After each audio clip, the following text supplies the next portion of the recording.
What does informed consent for Safris, otherwise known as Centipede, look like? My name is Dr. Ruth Dotton. I'm a board-certified adult psychiatrist, and I talk a lot on this app about the importance of providing full informed consent when starting a psychiatric medication, as well as concepts of safety prescribing. And I've been going through a series where each day I talk about one of our psychiatric medications, and I go through the informed consent process as I would with one of my patients.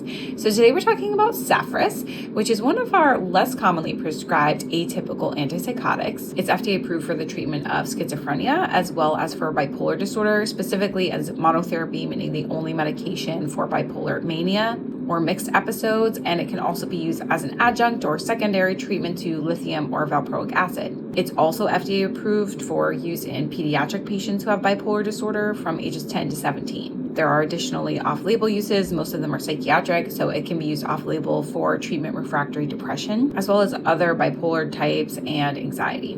Some unique things about Safris is that it comes in a sublingual dissolvable tablet. So it's not a pill that's swallowed. The person has to hold it under their tongue and then allow it to dissolve, and then they can't eat for 10 minutes. If they do, then it's going to impair the absorption of that medication. However, because of this type of administration, it means that it's going to bypass the first metabolism of the liver, meaning that basically it doesn't have to go through the whole process of going through your gut to get into your system, because when it's sublingually absorbed, it's going right into the bloodstream. So this means that it may have a more rapid onset of action. Some unique side effects that might occur because of this are that sometimes it can cause oral hypothesia, meaning basically that there might be some numbness or tingling in the mouth.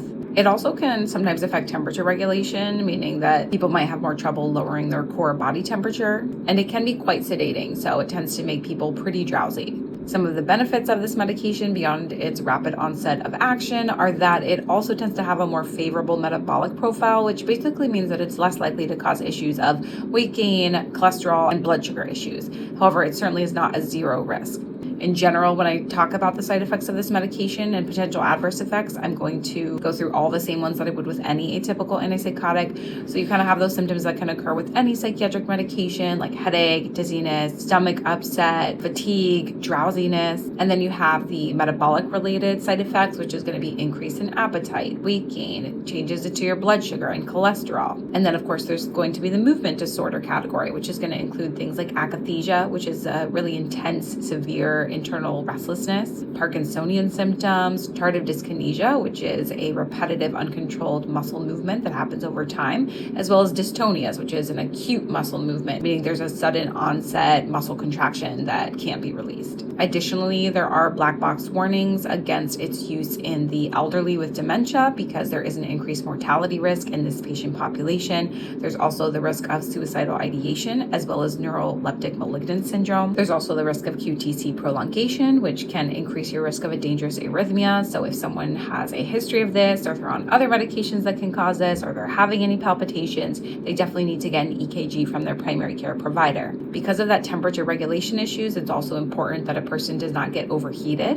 and it can decrease the seizure threshold as well as affect your prolactin levels, which can cause things like gynecomastia, which is the growth of breast tissue in men, lactation, sexual side effects, and irregular menstrual cycles. Like most psychiatric medications, I'm going to recommend doing a slow, methodical, hyperbolic taper to get off of this medication, especially if you've been on it for some time, because one, the risk of recurrence of illness is much greater if it's stopped abruptly, and two, there's going to be the risk of withdrawal symptoms. If there's another psychiatric medication that you want to hear me go through the informed consent process for, then please put it in the comments below. I'm also putting together an email list for those of you who are interested in my content, because it may have future courses or offerings, and I want to be able to communicate directly with you all about those things. So if that's you, then send me a DM with your email, and I'll see you in the next one.